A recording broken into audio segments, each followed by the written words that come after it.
여러분, 은퇴하고 내 이름으로 된 집 한 채 있고 나라에서 매달 100만 원씩 꼬박꼬박 연금 나오면 그 정도면 남부럽지 않은 노후라고 생각하셨죠? 그 정도면 성공한 인생이지 뭐 더 바랄 게 있나라며 스스로를 다독이셨을 겁니다. 저도 경기도 용인에서 20년 넘게 김치찌개 장사하며 그날만 보고 달렸습니다. 그런데 말입니다. 현실은 제가 상상했던 은퇴와는 완전히 딴판이었습니다. 아니, 솔직히 말씀드리면 이건 은퇴가 아니라 서서히 말라 죽어가는 고문이었습니다. 대출 하나 없는 34평 아파트요? 그게 제 노후를 지켜주는 든든한 성벽인 줄 알았는데 소득 없는 노인네에겐 그저 매달 피 같은 돈을 뜯어가는 세금 괴물일 뿐이더라고요. 야, 정근아. 너 연금 얼마 안 나오잖아. 이건 내가 낼게. 너희는 그냥 맛있게 먹어.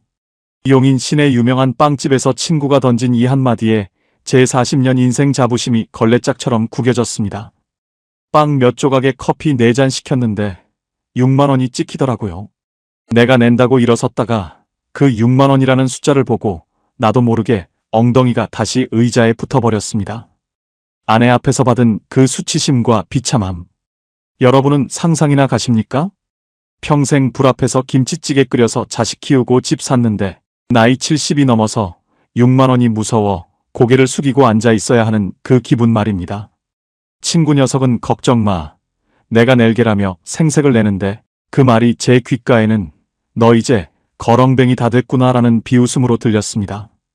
빵이 입안에서 모래알처럼 씹히는데 아내 얼굴을 차마 못 보겠더라고요. 더 기가 막힌 건 집으로 돌아와 마주한 현실이었습니다. 우편함에 꽂혀있는 건강보험료 고지서를 보는데 손이 덜덜 떨리더군요. 분명 식당 문 닫고 수입이 없는데 3억 원짜리 집이 있다고 건보료를 20만 원 넘게 내라더군요. 여기에 아파트 관리비 25만 원, 통신비의 약값까지. 나라에서 준다는 연금 100만 원 중에 이미 절반 이상이 숨만 쉬어도 사라지는 겁니다. 남은 돈 50만 원으로 한 달을 버텨야 하는데 물가는 또 왜 이리 미쳤나요? 마트에 가서 애호박 하나 집어드는 것도 손이 떨려서 3번은 내려놓게 됩니다. 장수하는 게 축복이라는 말, 그거 다 거짓말입니다. 돈 없는 노인에게 장수는 그저 하루하루 비참함을 견뎌야 하는 형벌일 뿐이었습니다. 하나뿐인 딸은 40살이 되도록 시집도 안 가고 장사 안 된다고 징징대면서 주말마다 와서 냉장고를 털어갑니다. 아내는 그 딸 주겠다고 무릎 아픈 줄도 모르고 김치를 담그고 고기를 볶습니다. 엄마, 요즘 물가가 너무 비싸서 사 먹을 게 없어라는 딸의 말 한마디에 아내는 자기 입에 들어갈 고기는 빼놓고 딸 반찬통부터 채웁니다. 그 재료비가 어디서 나오겠습니까? 우리 부부 노후 자금, 그 쥐꼬리만한 연금을 쪼개고 쪼개서 만드는 겁니다. 부모라는 이름 때문에 차마 나도 힘들다는 소리가 목구멍까지 올라왔다가 다시 내려갑니다. 이게 과연 우리가 꿈꿨던 평온한 노후의 모습일까요? 전부 잃어버리고 길바닥으로 나앉게 될까요? 아니면 이 비참한 구렁텅이에서 빠져나올 길이 있을까요? 오늘 제 이야기는 누구나 겪을 수 있는, 아니, 지금 이 순간에도 수만 명이 겪고 있는 소름 돋는 현실입니다. 연금 100만 원과 내 집 한 채라는 달콤한 함정에 빠져서 저처럼 자존심 다 버리고 비참하게 늙어가고 계시지는 않나요? 제가 이 바닥까지 떨어진 자존심을 어떻게 다시 세웠는지, 그리고 우리 같은 노인들이 살아남기 위해 반드시 알아야 할 진짜 노후의 비밀이 무엇인지 지금부터 하나도 숨김없이 말씀드리겠습니다. 오늘 이 내용을 끝까지 듣지 않으시면 여러분도 모르는 사이에 여러분의 노후 자금이 어디서 어떻게 새고 있는지 절대 모르실 겁니다. 자, 이제 제가 겪은 그 치열하고도 아픈 생존기 지금 시작합니다. 용인 포고급 한 구석에서 김치찌개 냄새를 훈장처럼 달고 산 지 벌써 20년이 넘었네요. 그전 서울에서 고생하며 식당 일 배우던 시절까지 합치면 꼬박 40년을 뜨거운 불 앞에서 살았습니다. 식당 문을 닫던 날 마지막 손님을 보내고 텅 빈 홀에 혼자 앉아 있는데 가슴 한 구석이 뻥 뚫린 것처럼 허허롭더라고요.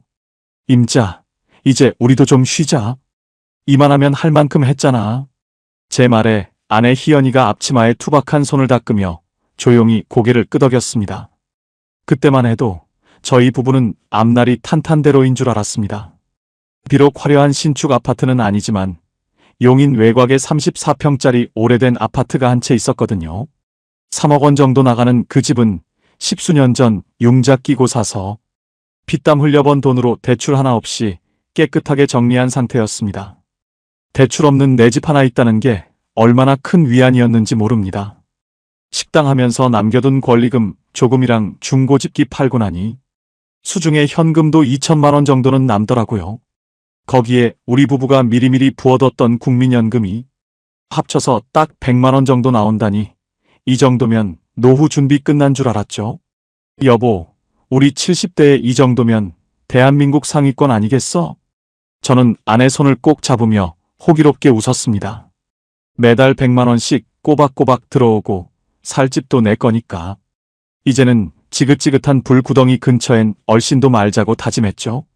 식당 문 닫으면서 정부에서 해주는 희망 리턴 패키지라는 걸 신청했습니다. 폐업 지원금도 조금 나오고 전문가라는 사람이 와서 이것저것 서류 정리를 도와주니 참 세상 좋아졌구나 싶더군요.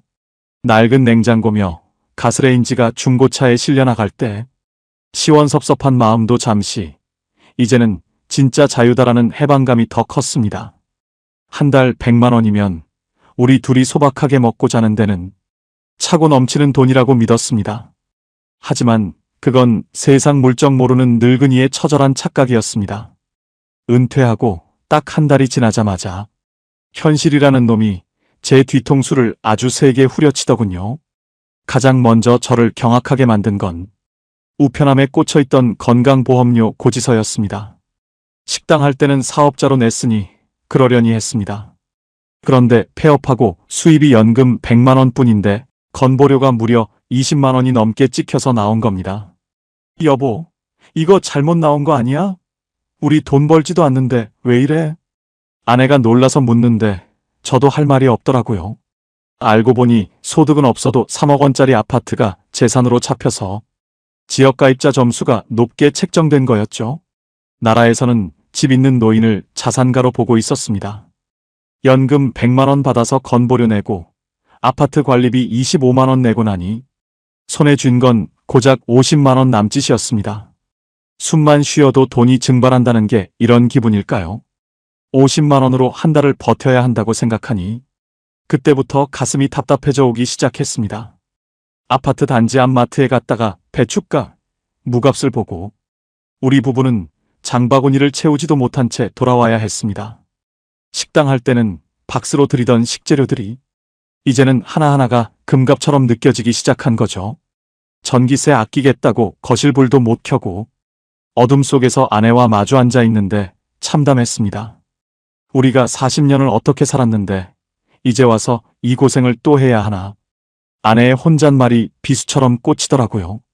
은퇴하고 매일같이 산책이나 하며 여유 부릴 줄 알았는데 매일 아침 눈 뜨자마자 하는 일은 어디서 돈이 셀지 몰라 가계부를 뚫어지게 쳐다보는 일이었습니다.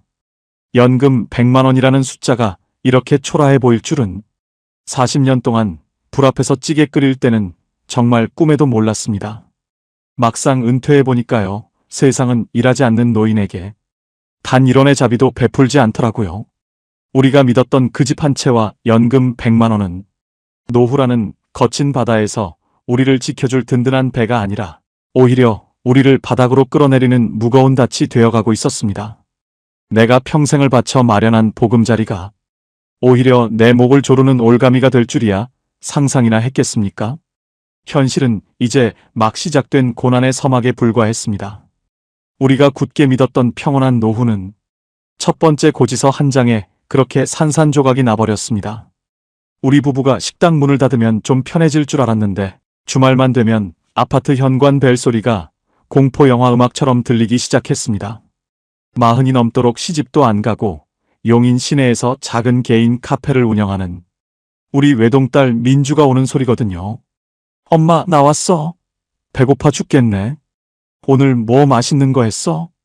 현관문을 열자마자 민주는 반가운 인사 대신 커다란 에코백 3개를 거실 바닥에 툭 던져놓습니다. 그 가방 안에는 지난주에 가져갔던 빈 유리 반찬통들이 달그락 소리를 내며 가득 들어 있었죠. 아내 희연이는 무릎이 안 좋아서 비가 오면 절뚝거리면서도 딸내미가 온다는 소리에 아침부터 시장에 다녀왔습니다. 민주 왔니? 장사하느라 힘들었지? 얼른 씻어라. 고기 볶아놨어. 아내는 아픈 다리를 두드려가며 주방에서 땀을 뻘뻘 흘리며 프라이팬을 돌리고 있었습니다. 식탁 위에는 소불고기에 멸치볶음, 갓 담근 겉절이까지 휘어지게 차려져 있었습니다. 민주는 자리에 앉기가 무섭게 젓가락질을 해대며 투덜거리기 시작하더군요. 아빠, 요즘 커피 원두값도 오르고 전기세도 장난 아니야. 매달 대출 이자 내고 나면 내 손에 쥐는 건 푼돈이라니까. 그 소리를 듣는 제 속은 타들어갔습니다. 딸내미 카페가 어렵다는 소리를 들을 때마다 부모 마음이라는 게 참 간사해서 내 연금 100만 원 중에 얼마를 떼어줘야 하나. 머릿속으로 계산기부터 두드리게 되더라고요. 그런데 문제는 그 다음이었어요. 민주가 집에 올 때마다 아내가 시장에서 봐오는 장바구니 물가가 우리가 한 달 내내 먹는 생활비보다 더 많이 나온다는 사실이었습니다. 소고기 한 근에 10,000원이 훌쩍 넘고 배추며 파며 안 오른 게 없는데 딸내미 챙겨주겠다고 한 번 장을 보면 15만 원은 우습게 나갔습니다. 연금 100만 원 중에 건보료랑 관리비 내고 남은 50만 원에서 딸 반찬 값으로 30만 원이 나가버리면 정작 우리 부부 입으로 들어가는 건 맹물에 밥 말아먹는 것뿐이었습니다. 그래도 아내는 딸내미 기운 차려야지 하며 자기 몫의 고기는 건드리지도 않고 딸 접시에 올려주더라고요. 해질녘이 되어 민주는 다시 그 큰 가방 3개에 가득 찬 반찬통을 챙겨서 서둘러 집을 나섰습니다. 엄마, 이거 김치 진짜 맛있겠다. 잘 먹을게. 아빠, 나 갈게. 딸이 태풍처럼 휩쓸고 지나간 자리에 남은 건 텅 빈 냉장고와 산더미처럼 쌓인 설거지뿐이었습니다. 아내는 지쳐서 소파에 쓰러지듯 앉아 숨을 고르는데 그 모습이 왜 그렇게 가슴 아프던지요. 알고 보니 그게 아니었어요. 딸은 우리가 연금을 100만 원씩이나 받으니까 당연히 여유가 있는 줄 알고 그렇게 당당하게 가져가는 거였습니다. 민주야, 너도 이제 40인데 부모 생각도 좀 해야지. 제가 어렵게 말을 꺼냈을 때 딸애가 했던 말이 잊히지 않습니다. 아빠는 집도 있잖아. 대출도 다 갚았다면서. 나는 월세 내기도 빠듯한데 부모가 이 정도도 못해줘? 그 말을 듣는 순간 뒤통수를 망치로 맞은 기분이었습니다. 우리 부부가 40년 동안 잠 안 자고 찌개 끓여서 산 이 아파트가 딸에게는 그저 언제든 기대면 나오는 화수분처럼 보였나 봅니다. 70대 노부부에게 집 한 채와 연금 100만 원은 누구에게도 뺏기고 싶지 않은 마지막 생명줄이었는데 가장 사랑하는 자식에게는 그저 탐나는 먹잇감에 불과했던 걸까요? 밤늦게 주방을 정리하던 아내가 남은 불고기 국물에 밥을 비벼 먹는 모습을 보며 저는 아무 말도 할 수 없었습니다. 자식은 노후의 보험이 아니라 때로는 우리가 짊어지고 가야 할 가장 무겁고 아픈 채무가 된다는 걸 그날 밤 텅 빈 냉장고 앞에서 절실히 깨달았습니다. 우리는 서로의 눈을 피하며 조용히 잠자리에 들었습니다. 내일은 또 무슨 돈으로 생활비를 충당해야 할지, 다음 주에 딸이 또 오면 어떤 핑계를 대고 반찬을 줄여야 할지 막막한 고민만이 어두운 방안을 가득 채웠습니다. 연금 100만 원의 현실은 이렇게 가족이라는 이름의 그림자에 가려져 조금씩 우리를 갉아먹고 있었습니다. 연금 100만 원이 통장에 찍히는 날은 기쁜 날이 아니라 한숨이 나오는 날이 되어버렸습니다. 그 돈이 들어오기가 무섭게 건강보험료며 관리비며 각종 공과금이 썰물처럼 빠져나갔거든요. 남은 돈으로 한 달을 버티려니 숨이 턱턱 막혔습니다. 결국 저는 평생 놓지 않았던 일손을 다시 잡기로 결심했습니다. 임자, 나 오늘 시내 나가서 일자리 좀 알아보고 올게. 제 말에 아내 희연이는 말없이 제 낡은 양복 어깨를 툭툭 털어주었습니다. 식당 할 때 입던 앞치마 대신 정장을 꺼내 입으니 어색하기 짝이 없더군요. 그래도 71세면 아직 사지 멀쩡하고 정신도 말짱한데 어디 가서 경비 일이라도 못하겠나 싶어 자신만만하게 집을 나섰습니다.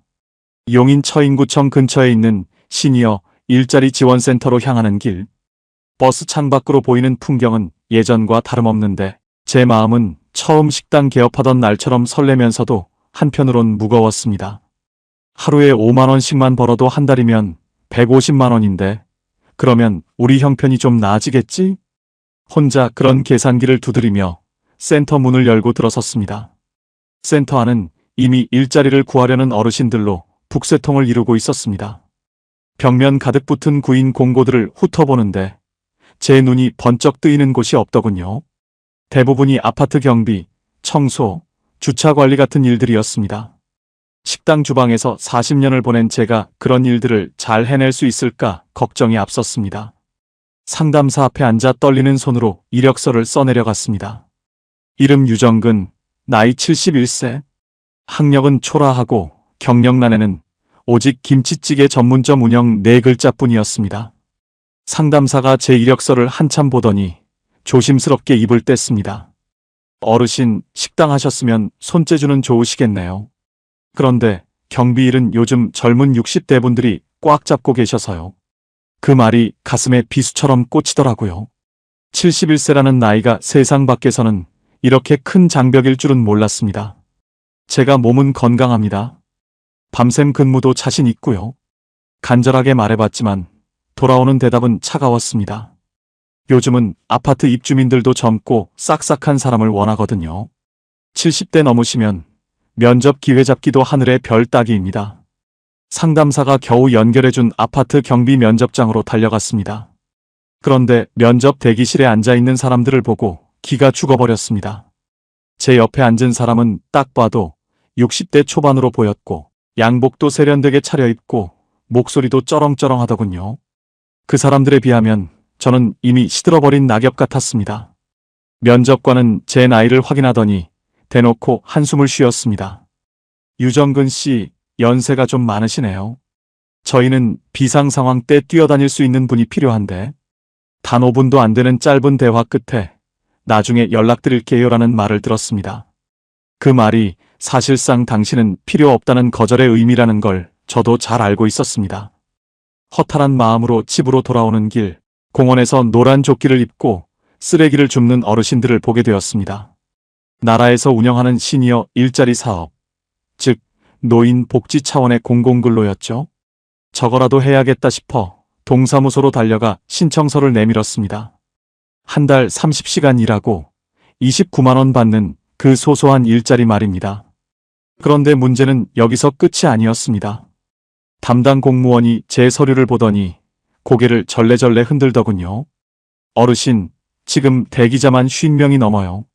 이번 분기는 이미 마감됐고 다음번에 지원금 예산이 더 내려와야 자리가 날 것 같습니다. 29만 원짜리 일자리조차 줄을 서서 기다려야 하는 현실. 은퇴만 하면 세상이 저를 반겨줄 줄 알았는데 71세 노인 정근이가 설 자리는 그 어디에도 없었습니다. 집으로 돌아오는 버스 안에서 창문에 비친 제 얼굴을 봤습니다. 어느새 주름이 깊게 패고 기운이 빠진 노인의 모습이 낯설게 느껴졌습니다. 연금 100만 원에 집 한 채 있으면 장수하는 게 복인 줄 알았는데 일하고 싶어도 써주는 곳 없는 이 현실에서 앞으로 남은 세월을 어떻게 버텨야 할지 막막함에 눈시울이 뜨거워졌습니다. 집에서 기다릴 아내에게 차마 일자리 못 구했다는 말이 입 밖으로 나오지 않을 것 같아 저는 한참 동안 아파트 단지를 빙빙 돌며 밤 공기만 마셨습니다. 며칠 전부터 용인 동창 부부 모임이 있다는 연락을 받았습니다. 사실 저는 안 가겠다고 손사래를 쳤습니다. 주머니 사정이 뻔한데 나가서 웃고 떠들 기분이 아니었거든요. 하지만 아내 희연이의 얼굴을 보니 마음이 약해졌습니다. 식당 문 닫고 한 달 내내 집구석에서 가계부만 들여다보던 아내가 오랜만에 외출한다고 10년도 더 된 원피스를 꺼내 다듬는 걸 보니 도저히 못 간다는 소리가 안 나오더라고요. 여보, 나 이 옷 괜찮아? 너무 옛날 사람 같지 않지? 거울 앞에서 한참을 서성이는 아내의 뒷모습을 보며 저는 지갑 속을 확인했습니다. 비상금으로 꼽을 쳐둔 5만 원짜리 2장과 만 원짜리 몇 장. 오늘 점심은 친구가 낸다고 했으니 커피 정도는 내가 대접해도 괜찮겠지 싶어 큰맘 먹고 집을 나섰습니다. 용인 수지 쪽에 있는 한정식집에서 오랜만에 친구들을 만났습니다. 식당 하던 시절엔 제가 늘 오늘 김치찌개는 내가 쏜다며 큰 소리 쳤는데 이제는 친구가 사주는 밥을 얻어먹는 처지가 되니 목구멍으로 넘어가는 밥알이 껄끄럽기만 하더군요. 그래도 아내가 오랜만에 웃으며 수다 떠는 모습을 보니 나오길 잘했다는 생각이 들기도 했습니다. 식사를 마치고 친구 부부와 함께 근처 대형 베이커리 카페로 자리를 옮겼습니다. 요즘 용인 외곽에는 산을 깎아 만든 화려한 카페들이 참 많더군요. 입구부터 대리석이 깔리고 천장이 높은 게 무슨 궁전에 들어온 기분이었습니다. 아내와 친구 아내들은 예쁜 빵들을 보며 아이처럼 좋아하더라고요. 여기 빵이 그렇게 맛있다며? 우리 골고루 좀 골라보자. 친구 아내의 제안에 쟁반 가득 빵이 담기기 시작했습니다. 요즘 유행한다는 소금빵에 크림이 듬뿍 얹어진 케이크, 그리고 우리 넷이 마실 커피까지 주문하니 줄이 꽤 길었습니다. 저는 속으로 생각했습니다. 커피 한 잔에 5, 6천 원 하겠지. 빵 몇 개 하면 3, 4만 원 나오려나?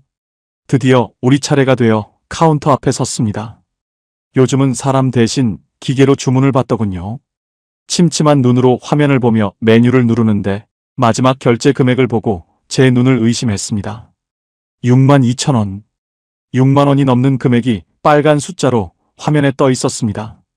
순간 머릿속이 하얘지더라고요. 우리 부부 일주일치 식비가 고작 빵 몇 조각과 커피 4잔에 날아가게 생긴 겁니다. 주머니 속 지갑을 꺼내려는데 손이 왜 그렇게 떨리던지요. 5만 원짜리 한 장으로는 턱도 없는 금액이었습니다. 제가 쭈뼛거리며 지갑을 만지작거리고 있을 때 뒤에 서 있던 친구가 제 어깨를 툭 치며 카드를 불쑥 내밀었습니다. 야, 정근아. 됐어. 내가 무슨 돈이 있다고 그래. 내가 낼게. 그 말 한마디가 조용한 카페 안에 쩌렁쩌렁 울리는 것 같았습니다. 주변 사람들이 다 나를 쳐다보는 것 같은 착각이 들었죠. 친구가 웃으며 덧붙였습니다. 너희는 부부 합쳐서 연금 100만 원밖에 안 나온다며? 그 돈으로 건보료 내고 나면 남는 것도 없을 텐데 이런 데 와서 돈 쓰지 마라. 친구 좋다는 게 뭐냐? 친절을 가장한 그 말이 제 가슴을 예리한 칼로 후벼 파는 것 같았습니다. 아내 희연이의 얼굴을 보니 고개를 푹 숙인 채 애꿎은 가방끈만 만지작거리고 있더군요. 아내 앞에서 받은 그 수치심은 이루 말할 수 없었습니다. 평생 성실하게 일해서 집 사고 자식 키웠는데 70대 노인이 되어 친구에게 6만 원이 없어 동정표를 받는 처지가 되다니요. 빵은 달콤했지만 제 입안에서는 쓴물이 올라왔습니다. 친구는 계속해서 자기 아들이 이번에 대기업에서 보너스를 받았느니 손주 학원비로 얼마를 보태줬느니 자랑을 늘어놓았습니다. 그 자랑질 사이사이에 섞인 너희는 힘들지? 라는 위로가 차라리 욕보다 더 듣기 싫었습니다. 집으로 돌아오는 차 안에서 우리 부부는 단 한마디도 하지 않았습니다. 창밖으로 지나가는 용인 시내의 화려한 불빛들이 마치 우리를 비웃는 것만 같았습니다. 여보, 미안해. 내가 능력이 없어서 당신 창피하게 했네. 겨우 꺼낸 제 말에 아내는 제 손을 가만히 잡더니 아니에요. 우리 그 빵 안 먹어도 돼요. 집에 가서 김치에 밥 먹으면 되지. 하고 말끝을 흐렸습니다. 그날 밤 저는 침대에 누워 천장을 보며 생각했습니다. 돈이 없다는 건 단순히 배가 고픈 문제가 아니었습니다. 사람들 사이에서 내 존재가 지워지고 내 자존심이 타인의 동정 아래 짓밟히는 일이라는 걸 71세가 되어서야 뼈저리게 배웠습니다. 100만 원이라는 연금이 누군가에게는 하루 점심값도 안 되는 푼돈일 수 있지만 우리 부부에게는 목숨 같은 돈이었습니다. 하지만 그 목숨 같은 돈을 쥐고도 나는 내 아내의 자존심 하나 지켜주지 못하는 무능한 늙은이가 되어 있었습니다. 어둠 속에서 아내 몰래 훔친 눈물이 베개 위로 차갑게 식어갔습니다. 현실은 제가 생각했던 것보다 훨씬 더 잔인하고 시렸습니다. 그날 카페에서 6만 원의 수치심을 겪고 돌아온 뒤 우리 부부는 한동안 말이 없었습니다. 집안의 공기는 차갑게 식어버린 김치찌개 국물처럼 무거웠죠. 제가 먼저 침묵을 깼습니다. 임자, 우리 이제 진짜 독하게 마음 먹어야겠어. 남들 시선 신경 쓰지 말고 우리 형편에 맞춰서 딱 우리 둘만 생각하며 살자. 아내는 말없이 고개를 끄덕이더니 장롱 깊숙이 넣어두었던 가계부를 꺼내왔습니다. 우리는 머리를 맞대고 매달 들어오는 연금 100만 원을 어떻게 쪼갤지 다시 계산하기 시작했습니다. 건강보험료 22만 원, 아파트 관리비 25만 원, 통신비 8만 원. 기본적으로 숨만 쉬어도 나가는 돈이 이미 55만 원이었습니다. 남은 돈 45만 원으로 한 달 식비와 경조사비, 혹시 모를 병원비를 해결해야 했습니다. 가장 먼저 칼을 댄 건 하나뿐인 딸 민주에게 가는 반찬들이었습니다. 민주야, 엄마 무릎도 안 좋고 이제 우리도 형편이 예전 같지 않다. 앞으로 반찬은 내가 알아서 해먹어야 할 것 같아. 전화기 너머로 딸의 서운한 기색이 역력했지만 이번만큼은 저도 단호했습니다. 부모라는 이름으로 내 노후를 깎아먹으며 자식 뒷바라지하는 게 결국은 자식에게도 독이 된다는 걸 깨달았거든요. 딸에게 주던 반찬값 30만 원만 아껴도 우리 부부 숨통이 조금은 트일 것 같았습니다. 다음 날 저는 용인 포고급 주민센터를 찾았습니다.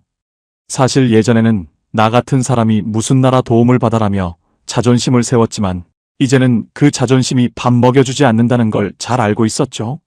복지 창구 앞에 앉아 상담원에게 조심스럽게 우리 형편을 털어놓았습니다. 다행히 소득이 낮고 고령인 저희 부부가 받을 수 있는 혜택들이 몇 가지 있더군요. 여름과 겨울에 냉난방비를 지원해주는 에너지 바우처와 기초연금 수급자에게 제공되는 통신비 할인 혜택 같은 것들이었습니다. 어르신, 이거 신청하시면 한 달에 몇만 원이라도 아끼실 수 있어요.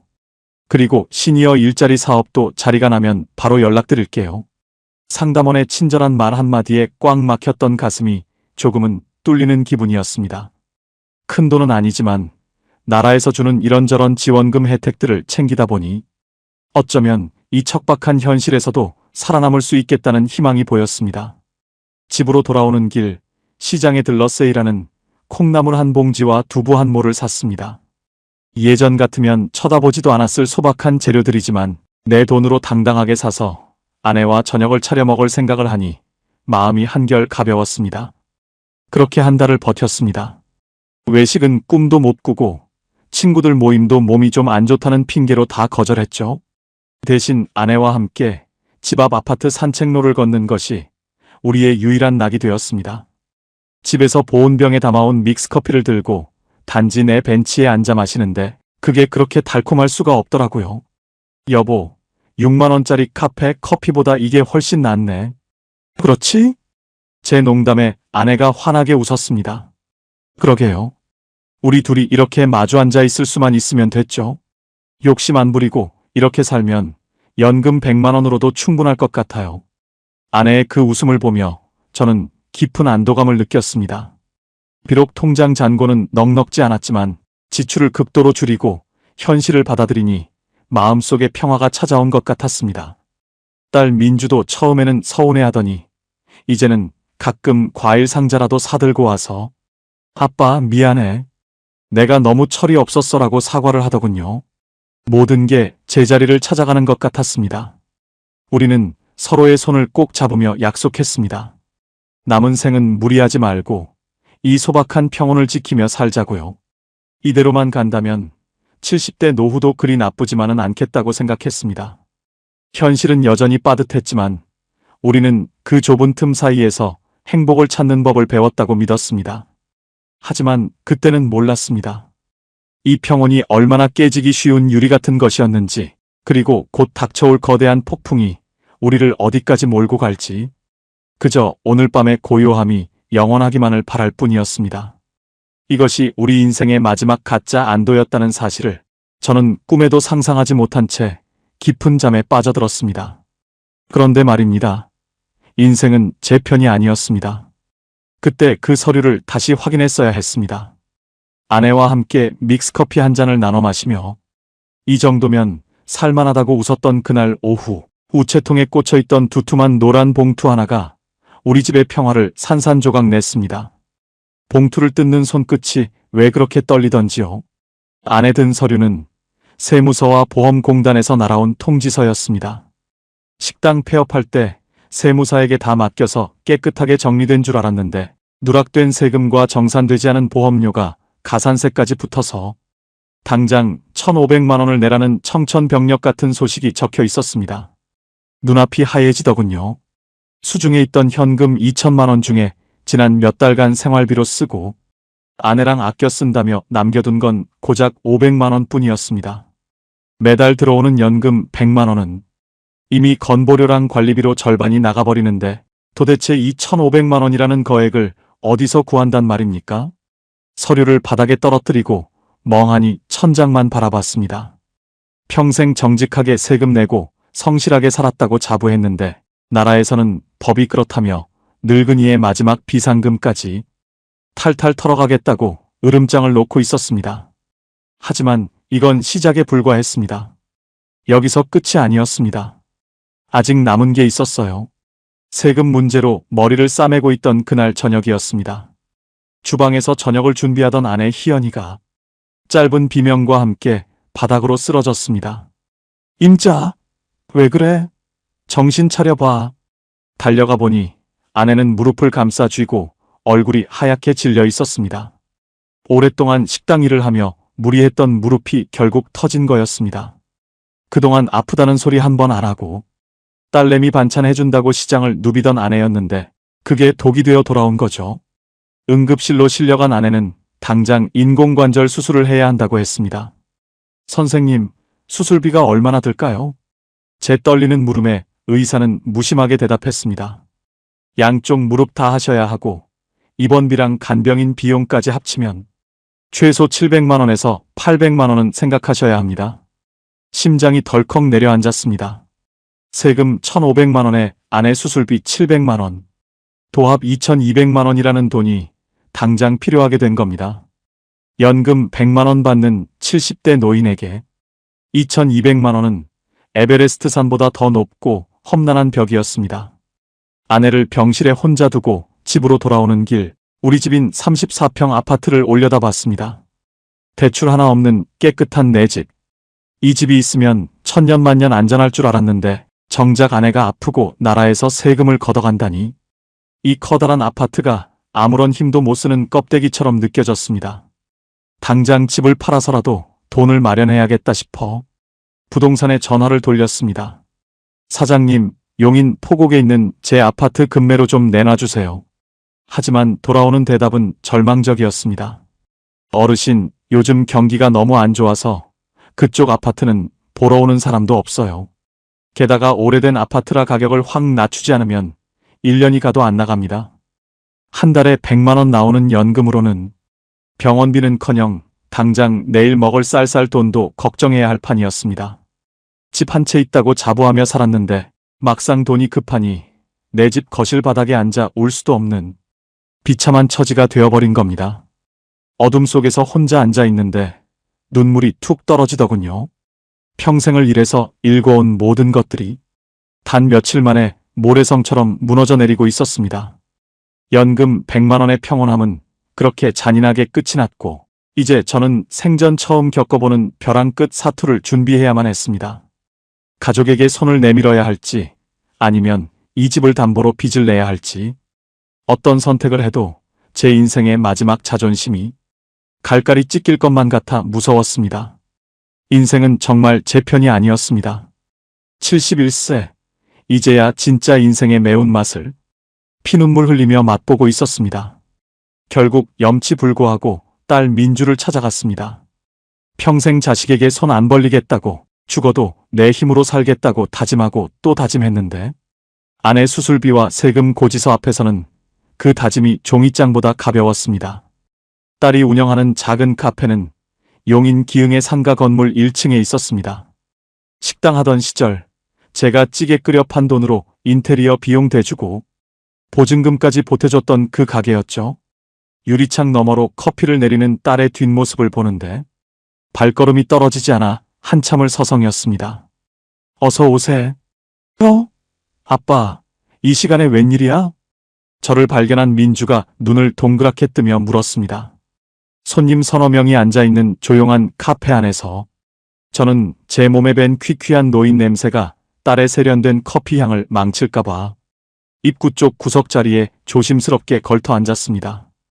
딸이 내어준 시원한 물 한 잔을 단숨에 들이켰습니다. 목구멍이 타들어가는 것 같았거든요. 민주야, 장사는 좀 어떠니? 말도 마. 원두값은 또 오르고 월세 내면 남는 것도 없어.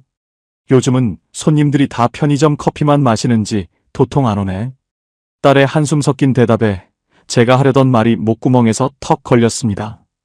그래도 아내의 창백한 얼굴이 떠올라 눈을 질끈 감고 말을 꺼냈습니다. 애비야. 사실 엄마가 무릎이 너무 안 좋아서 수술을 해야 한단다. 거기에 식당 정리하면서 세금 문제까지 터져서 지금 아빠가 너무 급해졌어. 저는 최대한 비굴하지 않게 하지만 간절함을 담아 덧붙였습니다. 한 500만 원만. 아니, 300만 원이라도 좀 융통해 줄 수 있겠니? 아빠가 나중에 일자리 구해서 꼭 갚으마. 제 말이 끝나기도 전에 민주의 표정이 싸늘하게 식어버렸습니다. 아빠, 지금 제정신이야? 내가 지금 월세도 못 내서 대출 연장 알아보러 다니는 거 몰라서 그래. 딸의 목소리가 카페 안을 가득 채웠습니다. 손님들의 시선이 우리 쪽으로 쏠리는 게 느껴졌지만 민주는 멈추지 않았습니다. 아빠는 집도 있잖아. 용인의 34평 아파트 대출도 다 갚았다며. 그 집 담보로 돈 빌리면 되지. 왜 나한테 그래? 나는 지금 매달 이자 내기도 벅차서 잠도 못 자는데. 민주의 말은 날카로운 얼음 송곳이 되어 제 심장을 사정없이 찔러댔습니다. 그동안 우리가 아껴가며 딸에게 해줬던 수많은 반찬들, 가게 차려줄 때 보탰던 우리 부부의 노후 자금, 그 모든 게 딸에게는 당연한 권리였고 이제 와서 도움을 청하는 애비는 짐스러운 존재일 뿐이었습니다. 아빠는 집이라도 있지. 나는 이 가게 망하면 길바닥이야. 딸의 고함 뒤에 찾아온 정적은 비참했습니다. 저는 더 이상 아무 말도 할 수 없었습니다. 그래. 내가 생각이 짧았다. 미안하다. 겨우 그 한마디를 남기고 카페를 빠져나왔습니다. 다시 돌아온 병원 복도는 차가운 소독약 냄새만 가득했습니다. 병실 안에서 통증 때문에 잠든 아내의 얼굴을 보니 가슴이 찢어지는 것 같아 차마 들어갈 수가 없더라고요. 복도 끝 구석진 벤치에 앉아 두 손으로 얼굴을 감싸 쥐었습니다. 용인 외곽 아파트. 그게 제 훈장인 줄 알았는데 딸에게는 그저 아빠는 부자니까 내가 안 도와줘도 되라는 핑곗거리가 되어 있었습니다. 집 한 채가 있다는 이유로 세금은 폭탄처럼 날아오고 자식은 고개를 돌리고 일자리는 나이 많다고 거절당하는 이 현실. 수중에는 아내의 다음번 약값을 낼 돈조차 아슬아슬했습니다. 40년을 개미처럼 일해서 남은 게 병원 복도에서 홀로 눈물 흘리는 71세 노인의 모습이라니요. 가족이라는 이름으로 묶여있던 끈이 돈이라는 칼날에 툭 하고 끊어져 나가는 소리가 들리는 것 같았습니다. 병원 창밖으로 보이는 화려한 용인 시내의 야경이 어찌나 차갑고 낯설게 느껴지던지요. 저는 그날 밤 평생을 믿어왔던 가치관이 무너져 내리는 걸 느꼈습니다.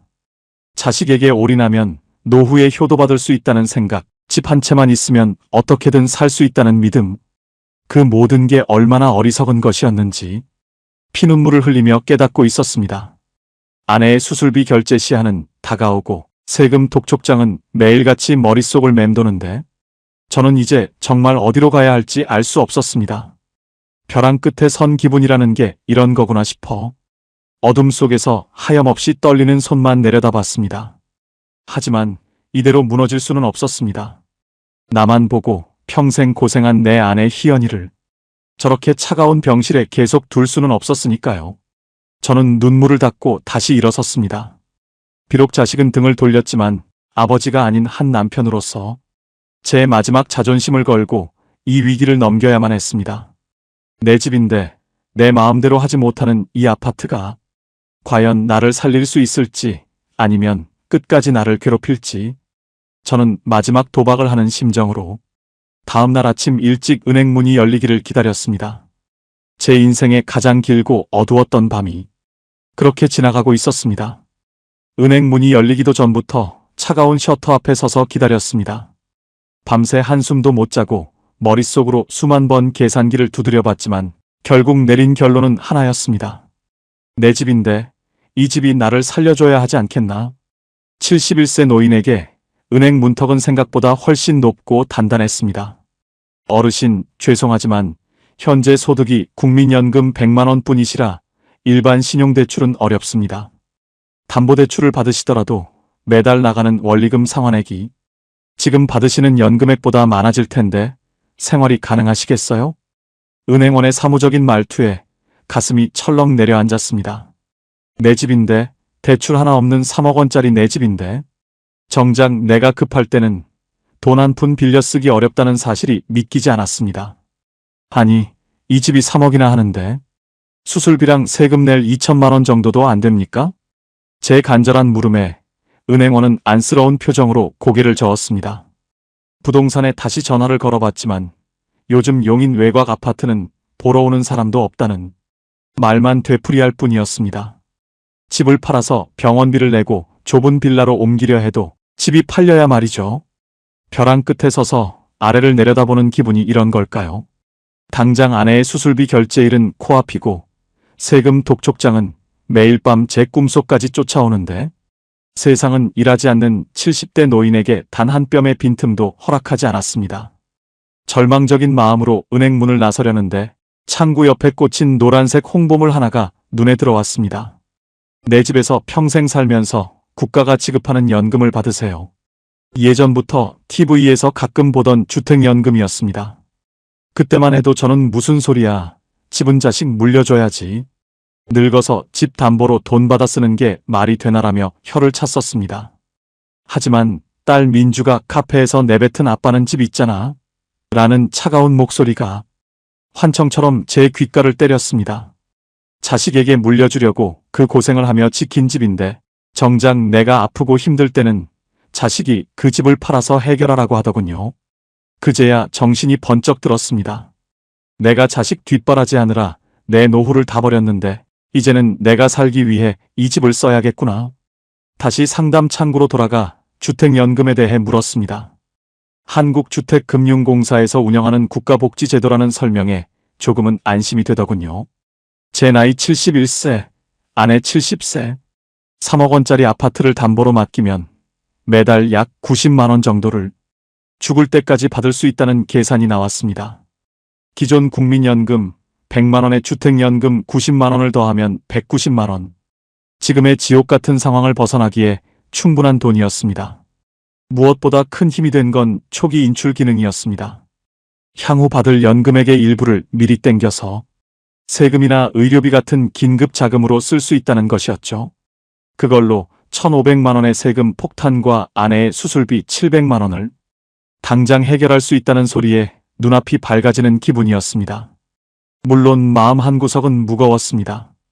평생 일궈온 이 집이 나중에 국가 소유가 되고 자식에게는 단 한 평도 물려줄 수 없게 된다는 사실이 부모로서 미안하기도 했습니다.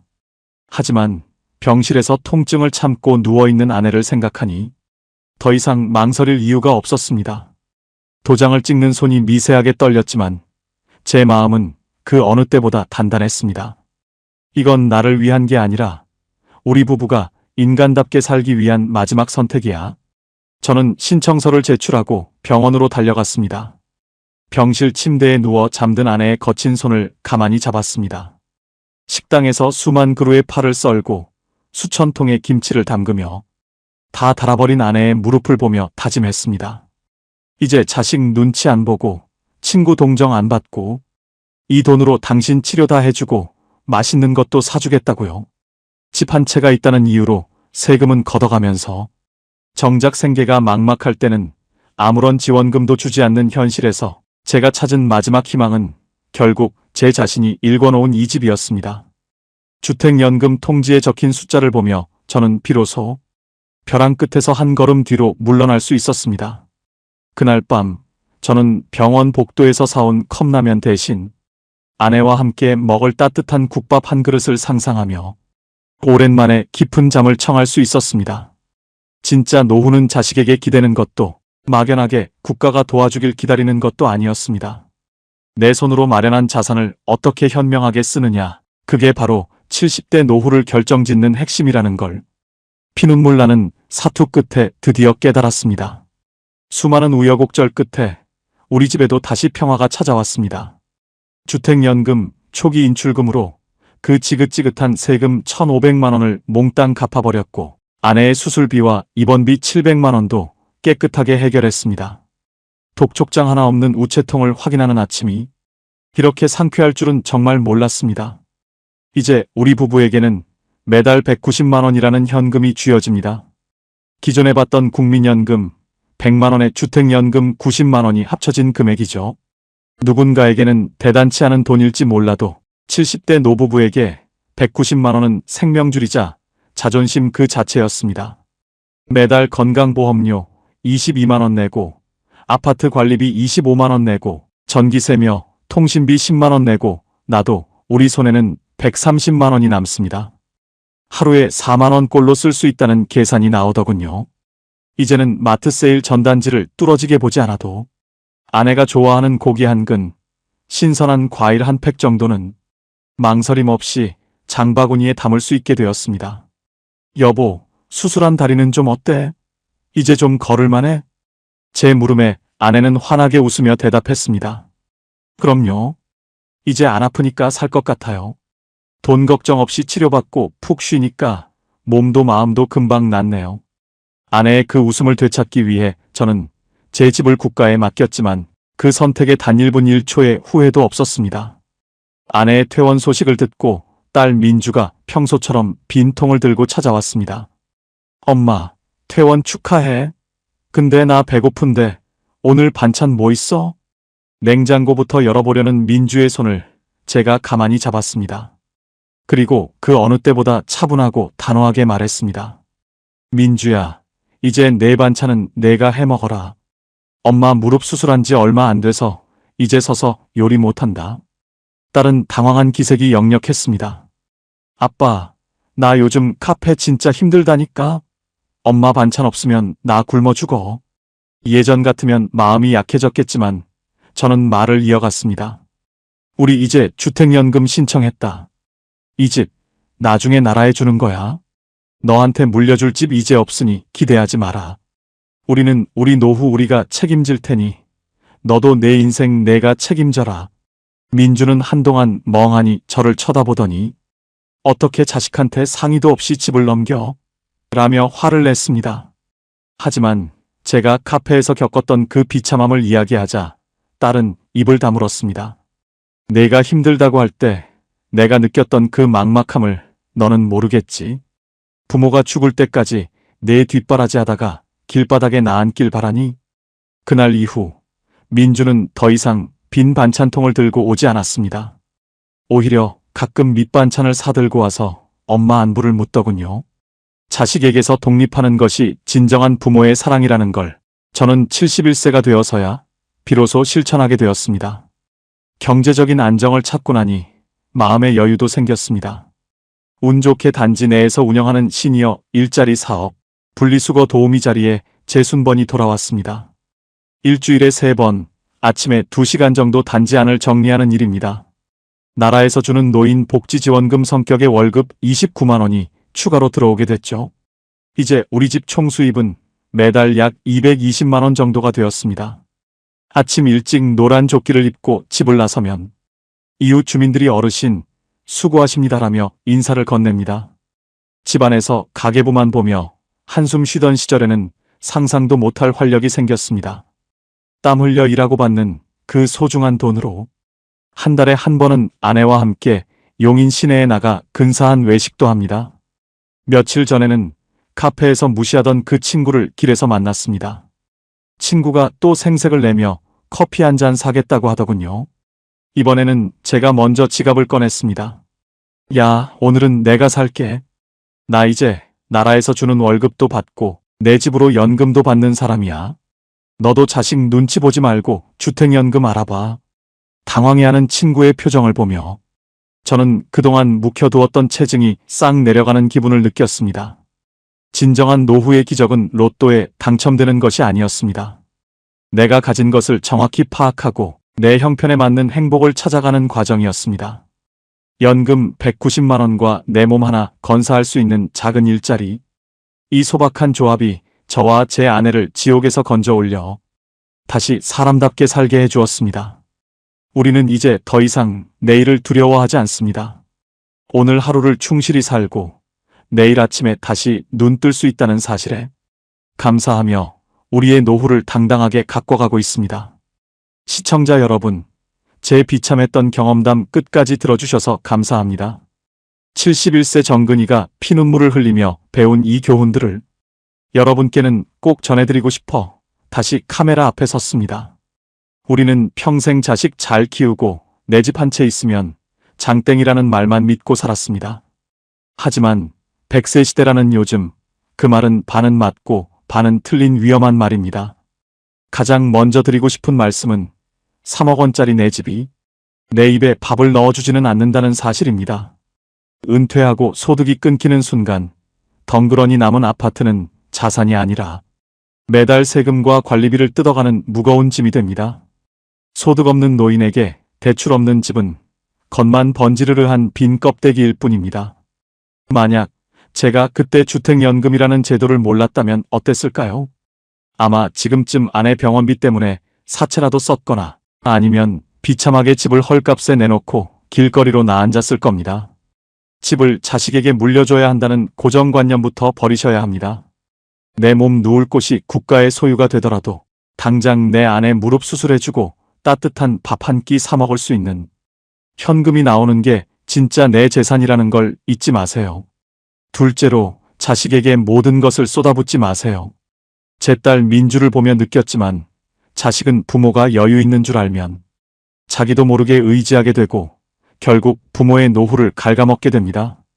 40 넘은 자식 뒷바라지하느라 내 노후를 포기하는 건 부모에게도 자식에게도 죄를 짓는 일입니다. 자식에게 나도 이제 돈 없다고 당당하게 말할 수 있어야 합니다. 그리고 꼭 체크하셔야 할 게 있습니다. 나이가 들수록 병원비는 우리가 예상한 것보다 훨씬 더 많이 나옵니다. 국민연금 100만 원만 믿고 있다가는 갑작스러운 수술 한 번에 모든 계획이 무너져 내립니다. 실비보험 하나라도 제대로 들어두었는지, 정부에서 주는 의료비 지원금이나 시니어 복지 혜택은 어떤 게 있는지 주민센터에 가서 귀찮을 정도로 물어보고 챙기셔야 합니다. 정보가 곧 돈이고 정보가 곧 생존입니다. 모르면 당하고 알면 버팁니다. 저처럼 세금 고지서 한 장에 손을 떨지 않으려면 미리미리 내 자산 구조를 현금 흐름 중심으로 바꿔놓아야 합니다. 이자만 꼬박꼬박 나가는 대출은 은퇴 전에 어떻게든 정리하시고 단돈 10만 원이라도 매달 꽂히는 파이프라인을 여러 개 만드세요. 마지막으로 장수라는 게 정말 축복이 되려면 내 손에 돈이 쥐어져 있어야 한다는 냉정한 현실을 받아들이세요. 돈이 없으면 친구도 떠나고 자식도 등을 돌리고 자존심은 걸레짝이 됩니다. 하지만 내가 매달 200만 원 정도의 현금을 안정적으로 줄 수 있다면 70대, 80대 인생도 충분히 즐겁고 당당할 수 있습니다.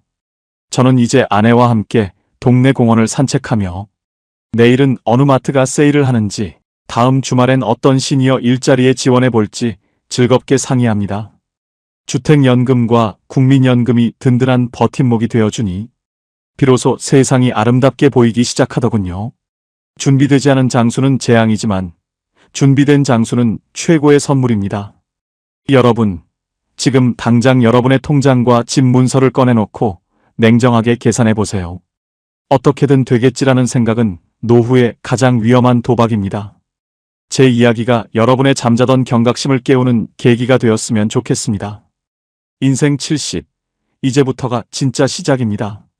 구차하게 손 벌리지 않고 당당하게 내 돈 쓰며 품격 있게 늙어가는 우리 시니어들이 됩시다. 여러분의 노후를 진심으로 응원하겠습니다. 오늘 제 뼈아픈 조언이 여러분의 가슴에 닿았다면 좋겠네요. 무너지지 마시고 포기하지 마세요. 길은 반드시 있고 방법은 찾으면 나옵니다. 저 정근이도 해냈으니 여러분도 충분히 하실 수 있습니다. 당당한 노후를 위해 우리 모두 힘냅시다. 오늘 제 긴 이야기 가슴 아프게 들으셨나요? 아니면 나도 저런데 하며 무릎을 치셨나요? 71세 정근이로 살아보니 알겠더라고요. 노후의 품격은 통장의 잔고에서 나오는 게 아니라 내 삶을 스스로 책임지겠다는 결단에서 나온다는 것을요. 자식에게 집 한 채 물려주려고 내 노후를 다 바치는 게 미덕인 시대는 이제 끝났습니다. 부모가 건강하고 돈이 있어야 자식도 마음 편히 제 인생 삽니다. 제가 주택연금을 신청하고 딸아이에게 반찬 못 해준다고 선언했을 때 처음에는 심장이 벌렁거리고 잠도 안 왔습니다. 하지만 그 벽을 넘고 나니 비로소 아내의 웃음소리가 들리고 제 구분 등도 조금씩 펴지기 시작하더군요. 여러분, 100세 시대라는 긴 여정에서 우리는 이제 겨우 7부 능선을 넘었을 뿐입니다. 남은 30년 자식 눈치 보며 곡기를 줄이고 자존심 깎이며 사실 건가요? 아니면 비록 소박하더라도 내 돈으로 당당하게 커피 한 잔 사 마시며 사실 건가요? 답은 이미 여러분의 마음속에 있을 겁니다. 오늘 제가 들려드린 이야기 중에서 이것만은 꼭 기억하셨으면 좋겠습니다. 첫째, 집은 물려줄 유산이 아니라 내가 쓸 자산입니다. 소득 없는 노인에게 집 한 채는 짐일 뿐입니다. 주택연금처럼 집을 현금으로 바꾸는 방법을 두려워하지 마세요. 둘째, 자식과의 경제적 거리를 확실히 두세요. 자식의 카페 대출이나 월세 걱정보다 여러분의 무릎 수술비와 약값을 먼저 챙겨야 합니다. 내가 바로 서야 자식도 돕습니다. 셋째, 국가의 복지제도와 보험을 꼼꼼히 공부하세요. 건강보험료 폭탄이나 세금 문제는 미리 알면 대비할 수 있습니다. 주민센터와 친해지는 것이 노후의 가장 큰 재테크입니다. 제 이야기가 여러분의 답답한 가슴에 작은 숨구멍이 되었기를 바랍니다. 현실은 차갑지만 우리가 서로의 경험을 나누고 지혜를 모은다면 분명 따뜻하고 당당한 노후를 맞이할 수 있을 겁니다. 오늘 내용이 도움되셨다면 지금 바로 아래의 구독과 좋아요를 꾹 눌러주세요. 그리고 이 영상이 꼭 필요할 것 같은 소중한 친구분들께도 공유해 주시면 감사하겠습니다. 여러분의 작은 관심이 저 같은 시니어 작가들에게는 세상을 살아가는 큰 힘이 됩니다. 긴 시간 들어주셔서 정말 고맙습니다. 오늘 밤은 부디 돈 걱정, 자식 걱정 다 내려놓으시고 그 누구보다 편안하고 따뜻한 밤 되시길 바랍니다. 고맙습니다.